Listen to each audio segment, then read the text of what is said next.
Assalamualaikum warahmatullahi wabarakatuh.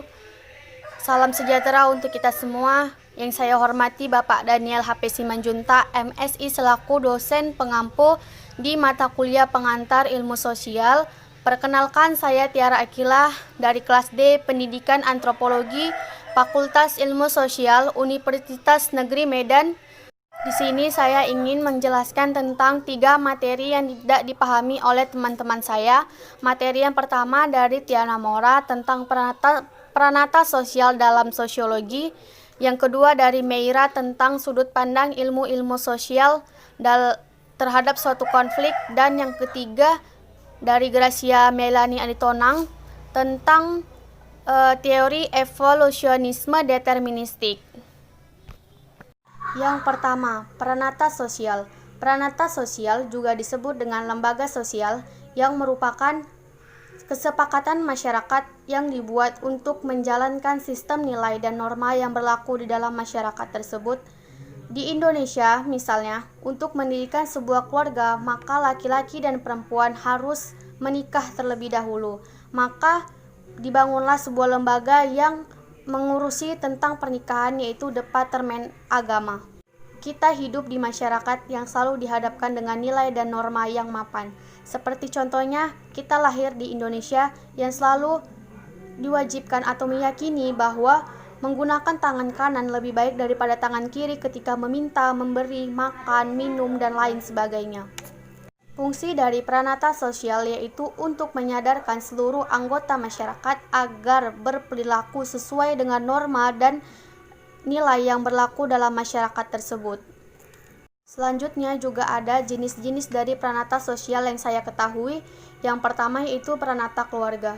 Merupakan sistem nilai, norma, dan perilaku dalam lingkup sosial kecil yang dinamakan keluarga. Setiap keluarga pastinya memiliki nilai dan norma sendiri.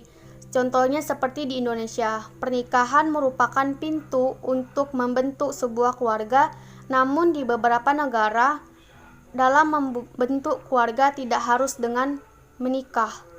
Yang kedua yaitu peranata pendidikan. Contohnya, sekolah mengajarkan anak atau peserta didik untuk punya kesadaran berperilaku terhadap orang yang lebih tua, yaitu berperilaku santun, lemah lembut, saling menghormati, menghargai, dan menyayangi orang-orang yang lebih muda daripada kita. Peranata yang ketiga yaitu peranata ekonomi, di mana sistem sosial tentang masyarakat, bagaimana cara mereka memenuhi kebutuhan manusia dan mencapai kesejahteraan. Contohnya itu seperti ketika di pasar, maka di pasar itu pastikan ada orang yang memproduksi misalnya tempe, lalu ada orang yang mendistribusikan, membawa tempe tersebut ke pasar, lalu dijual oleh para pedagang yang ada di pasar tersebut dan dibeli oleh para konsumen. Yang keempat itu peranata agama, yang merupakan sistem nilai dan norma yang berkaitan dengan keyakinan dan kebenaran.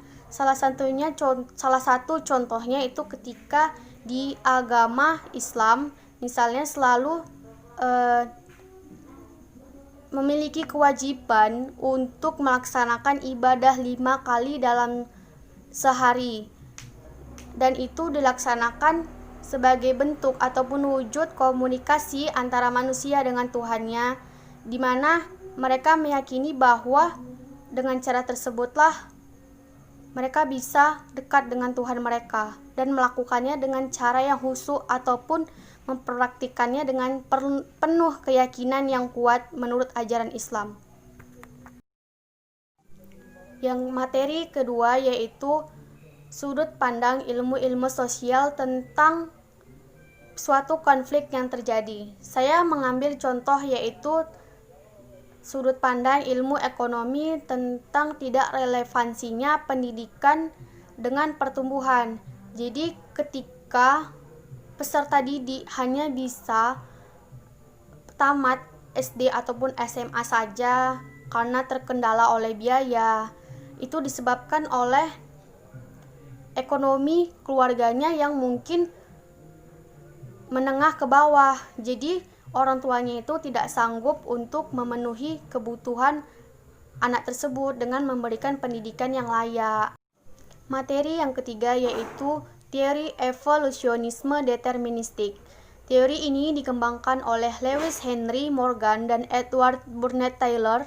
Teori ini dapat dikatakan teori tertua dalam deretan teori antropologi, di mana teori ini muncul karena adanya anggapan bahwa hukum universal yang mengendalikan perkembangan semua kebudayaan manusia. Lewis Henry Morgan pada tahun 1818 sampai 1881 menggambarkan tentang proses evolusi masyarakat dan kebudayaan dengan tahap evolusi yang dituangkan dalam karyanya yang berjudul Ancient Society, yaitu yang pertama, zaman liar tua. Zaman ini adalah zaman sejak manusia menemukan api sampai manusia itu hidup meramu mencari akar-akar dan tumbuhan-tumbuhan liar. Yang kedua itu zaman liar madia, di mana sejak manusia menemukan api sampai manusia itu bisa menemukan senjata busur panah. Pada zaman ini, manusia mulai merubah mata pencarian dari meramu menjadi pencari ikan di sungai-sungai ataupun berburu.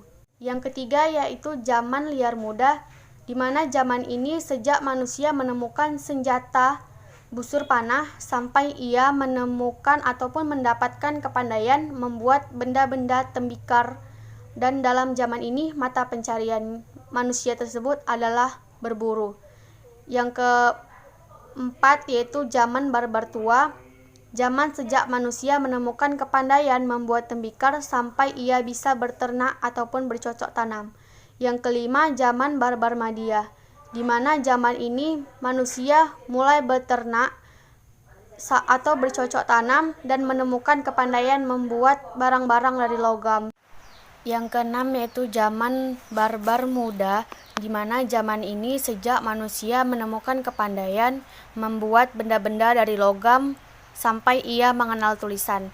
Yang ketujuh yaitu zaman peradaban purba, dan yang kedelapan yaitu zaman peradaban masa kini, di mana semua benda-benda yang digunakan untuk alat-alat rumah tangga dan lainnya selalu mengikuti perkembangan zaman ataupun globalisasi.